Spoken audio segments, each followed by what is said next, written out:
हरा भरा दिवस है, सबका मन हरा है।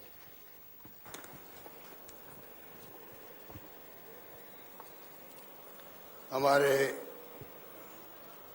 वन पर्यावरण मंत्री और इस समारोह के अध्यक्ष हमारे साथी हिमाराम चौधरी साहब, प्रभारी मंत्री सुभाष गर्ग जी, अध्यक्ष पशुधन विकास बोर्ड राजेंद्र सोलंकी जी, लूनी के विधायक महेंद्र बिश्नोई जी, विधायक जोधपुर शहर मनीषा परमार जी, लोहार के विधायक कृष्णाराम जी बिश्नोई, मेयर साहिबा कुंती परियार जी, संगीता बेनीवाल जी, रमेश बावना जी, उपाध्यक्ष राज्य मेला प्राधिकरण, हमारे पूर्व सांसद बद्रीराम धाकर साहब, सलीम खान साहब, नरेश जोशी जी जिला अध्यक्ष, अयूब खान साहब, विक्रम बिश्नोई जी उप प्रमुख साहब, सुनील परियार जी रिको के डायरेक्टर, जसवंत सिंह कछवाहा जी, यहाँ डीएन पांडे साहब और प्रिंसिपल सेक्रेटरी अग्रवाल जी और तमाम वन विभाग के अधिकारीगण, उपस्थित विभिन्न एसोसिएशन के प्रतिनिधिगण, पर्यावरण प्रेमी भाइयों और बहनों, नौजवान साथियों, मुझे बहुत पसंद आया कि स्वर्गीय कैलाश सांगला जी के नाम से ये जो आज कार्यक्रम है पद्म श्री कैलाश सांगला स्मृति वन बैरी गंगा फंड वन खंड, ये बहुत महत्वपूर्ण प्रोग्राम है। आप देखेंगे कि इसका 20 करोड़ की लागत से हमने स्मृति वन बनाने की घोषणा की थी। मैंने बजट के अंदर उससे आप समझ सकते हैं कि बजट में घोषणा होना पद्म श्री कैलाश सांगला के नाम से, उसका भी अपने महत्व होता है। कैलाश सांगला कोई मामूली हस्ती नहीं थी, वो पर्यावरण के क्षेत्र में, वन के क्षेत्र में एक्सपर्ट थे और इंदिरा गांधी जी ने उनकी क्षमता को पहचाना 70 के दशक के अंदर, जब टाइगर लुप्त हो रहे थे देश से, तब उनको बुला के बातचीत करी और उनको उनके सुझाव लिए और उन्होंने अपनी एक्सपर्टाइज से, जो उन्होंने पूरे देश के अंदर जो सर्वे किया था, उसके आधार पर प्रोजेक्ट टाइगर बनाने का सुझाव दिया भारत सरकार को, इंदिरा जी को, और उनको पहला डायरेक्टर बनाया गया। उसका परिणाम है कि आज टाइगर पूरे देश के अंदर जिस संख्या में बढ़ रहे हैं, वो आप समझ सकते हो कि राजस्थान में हमारे देखते देखते 100 टाइगर हो चुके हैं राजस्थान के अंदर, और उसी रूप में वो हमेशा जीवन पर्यंत विभाग में काम करते रहे और जो मान सम्मान विभाग के अंदर उनका आज भी बना हुआ है, ये मैं समझता हूँ अपने आप में उनकी जो प्रतिभा थी उसको रिकॉग्नाइज करने वाली बात है। मेरा संबंध भी उनसे बचपन से था। मैं उनके दिल्ली जू के डायरेक्टर थे वो, तब मैं रुका था उनके घर पे। मुझे याद है वो टाइगर पालते थे, एक टाइगर पाला हुआ था उनका खुद का, और ये टाइगर को पिंजरे से लाया गया घर पे, तो हम तो छोटे बच्चे थे, रानू साहब और सब साथ थे, पूरा परिवार। तो हम लोग चकित रह गए, ये टाइगर हमारे पास बैठा हुआ पता नहीं क्या कर देगा। वो अलग तरह का अनुभव था। तो उन्होंने उस टाइगर को बचपन से पाल पोस के बड़ा किया, इतना उनको टाइगर से प्रेम था। राजस्थान में भी उनकी बहुत रुचि थी और मैं समझता हूं कि जो पर्यावरण का महत्व अभी हेमाराम चौधरी बता रहे थे आपको, इसको पूरे नई पीढ़ी तक पहुंचाने की आवश्यकता है। बिना पर्यावरण के प्रगति साथ नहीं देती है। पर्यावरण अच्छा होगा, प्रकृति का ध्यान रखेंगे हम लोग, ये पूरी जो आभा मंडल है बायोडायवर्सिटी का, उसको मेंटेन रखेंगे, तब जाकर के ये जीवन जो है धरती पर वो काम रहेगा। अभी मुझे ये संगीता बेनीवाल कह रही थी, केदारनाथ बद्रीनाथ में जो त्रासदी आई थी, कितने भयंकर त्रासदी आई थी। मैं भी 3-4 दिन जाके रहा वहां पर, कितने लोग मारे गए, जोधपुर के कई लोग बह गए, हमारे जयराम चौधरी वकील साहब थे वो बह गए। तो आप कल्पना करो, प्रकृति से छेड़छाड़ करना मनुष्य के लिए उचित नहीं माना सकता। ये जो कैलाश सांगलरी के नाम के जो वन स्मृति वन बन रहा है, इसका अपना एक अलग महत्व होगा। इको टूरिज्म के नाम से लोग यहाँ देखने आएंगे, टूरिस्ट आएंगे यहाँ पर। जयपुर में बन चुका एक, उसी स्टाइल से, उसी जो उनके माध्यम से इसको बनाया जा रहा है। और कम्युनिटी, अलग अलग जो कम्युनिटी, जो समाज है, संगठन है,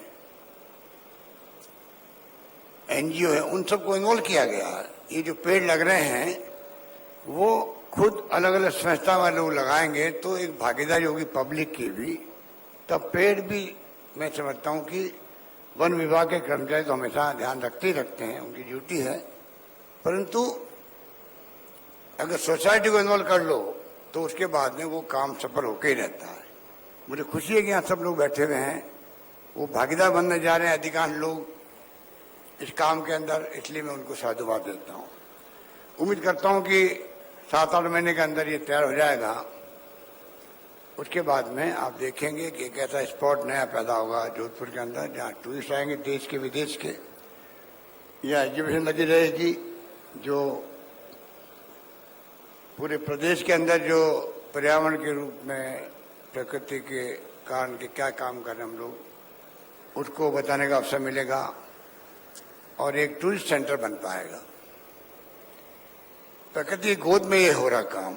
और हमने भी, सरकार ने भी बॉटनिकल गार्डन भी 5 करोड़ की लागत है यहाँ पर, अभी आपके सामने मैंने उसको लॉन्च किया है। और लवकुश वाटिका जो है हर जिले में बनाई जा रही है, हर जिले में। कायलाने के वहां पे लवकुश वाटिका के नाम से बड़ा प्रोजेक्ट हाथ में ले रहे हैं।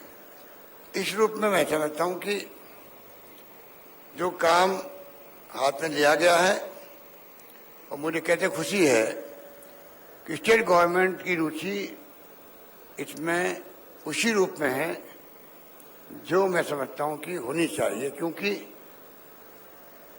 केंद्र सरकार और राज्य सरकार है, कई बार विदेशी मुल्कों के लोग भी सहयोग करते हैं, क्योंकि पर्यावरण आज पूरी दुनिया का चिंता का विषय बना हुआ है। आपको याद होगा रियो के अंदर होता सम्मेलन, दुनिया भर के प्राइम मिनिस्टर्स और राष्ट्रपति इकट्ठे होते हैं और क्या चिंता करते हैं? पर्यावरण की चिंता करते हैं। दुनिया में पर्यावरण का संतुलन बिगड़ रहा है, ग्लोबल वार्मिंग हो रही है, ताप बढ़ता जा रहा है, दुनिया चिंतित है उससे। और मुझे खुशी इस बात की, गर्व भी होता है, इंदिरा गांधी वो नेता थी दुनिया के अंदर जो सबसे पहले इस खतरे को पहचाना। उस जमाने में वो बात करती थी पर्यावरण की, जब लोग बात करते ही नहीं थे, दुनिया के मुल्क बात नहीं करते थे। जब इंदिरा गांधी वो महान नेता थी जो हमेशा पर्यावरण प्रदूषण की बात किया करती थी। और आज तो दुनिया भर के मुल्क सब आके बैठते हैं, चिंता करते हैं, कई तरह के कानून पास करते हैं, नियम बनाते हैं, सलाह देने का काम करते हैं दुनिया भर के लोगों को, और इन्वेस्टमेंट भी करने लगे हैं। तो आज जो आप लोग आए हो, ये प्रोग्राम मामूली प्रोग्राम नहीं है। मुझे डीएन पांडे बता रहे थे, हमारे पीसीएफ कि 50,000 हेक्टेयर में वृक्षारोपण किया गया है, स्टेट फंडिंग से किया गया है। आप सोच सकते हो इतना महत्व पेड़ों को लगाने का सरकार दे रही है, स्वयं भी दे रही है। और मैं इस मौके पर कहना चाहूंगा कि इसमें कोई साधनों की कमी नहीं आने दी जाएगी, क्योंकि सरकार का कुछ का कमिटमेंट है। भीमाराम चौधरी जैसे समर्पित और प्रतिबद्ध मंत्री बने हैं, तो जैसा उन्होंने कहा, जो वन विभाग के कर्मचारी है, अधिकारी है, उनको मैं विश्वास दिलाऊंगा कि आप निश्चिंत रहें, साधनों की कमी नहीं आएगी। आपका कर्तव्य है, आपका धर्म भी है, आप वन विभाग में काम करते हैं। हमारी शिकायतें पॉलिटिशियन की रहती है आप लोगों से, और हमारा मानना है कि आप लोग बहुत तंग करते हो लोगों को, पर फिर भी जो है आप तंग नहीं करते हैं, आप अपना कर्तव्य पूरा करते हैं। आपका फर्ज यही है, फॉरेस्ट की रक्षा करें, पर्यावरण शुद्ध हो, प्रदूषण नहीं फैले, आपका काम यही है। फॉरेस्ट डिपार्टमेंट बहुत महत्वपूर्ण विभाग है। ये साइकिल चलती है तब जाकर ये जीवन प्रतिभा रहता है। इसको मैं पहचान नहीं कर सकता है। खिजड़ी मेला लगता है हर साल। अभी महेंद्र विष्णु उठ के मेरे पास आए और कहने लगे, साहब की सड़कों के जो चौड़ी हो रही है, पेड़ काटे जा रहे हैं, तो पेड़ कटने नहीं चाहिए। आजकल मशीन आ गई है पेड़ को शिफ्ट करने की, बिना कटे हुए पेड़ निकाल के जड़ों से वो शिफ्ट हो सकता है। तो महेंद्र विष्णु ही क्योंकि खिजड़ी से संबंध रखता बचपन से ही, अमृता देवी का नाम सबकी जुबान पर है, किस प्रकार से उस जमाने में किस प्रकार वृक्षों को बचाने के लिए, वृक्षों को बचाने के लिए अगर 300 से अधिक लोग कुर्बानी दे दे, साथ दे दे, तो आप सोच सकते हो उस जमाने प्राचीन काल से ही वृक्षों का महत्व रहा है, आज भी है, कल भी रहेगा। इसलिए हम सबका संकल्प होना चाहिए कि हम कैसे वनों की रक्षा करें, वृक्षारोपण करते जाएं, पेड़ लगाते जाएं। मुझे याद है इमरजेंसी के वक्त में जब संजय गांधी ने एक प्रोग्राम दिया था, उसमें वृक्षारोपण का प्रोग्राम था। आज जो आपको ये वृक्ष दिख रहे हैं हिंदुस्तान भर के अंदर, आप जयपुर से जोधपुर आते हो या जयपुर से कहीं जाते हो, तो रास्ते भर जो आपको बड़े बड़े वृक्ष दिखते हैं, वो उस वक्त पहली बार वृक्ष लगाए गए थे रेगिस्तान के राजस्थान के अंदर। आज वो बड़े बड़े वृक्ष बन गए, छाया दे रहे हैं और पर्यावरण को शुद्ध भी कर रहे हैं। तो व्यक्ति की सोच पर निर्भर करता है कि हम किस दिशा में आगे बढ़ रहे हैं। मैं चाहूंगा कि हमारी कोर्सेज के अंदर तो ये पर्यावरण वगैरह के विषय हैं, कॉलेज के अंदर बच्चों से ही इसके बारे में, इसका क्या महत्व है, पर्यावरण का, फॉरेस्ट का क्या महत्व है, बायोडाइवर्सिटी का क्या महत्व है, ये तमाम बातें हमें बचपन से ही पढ़े जानी चाहिए।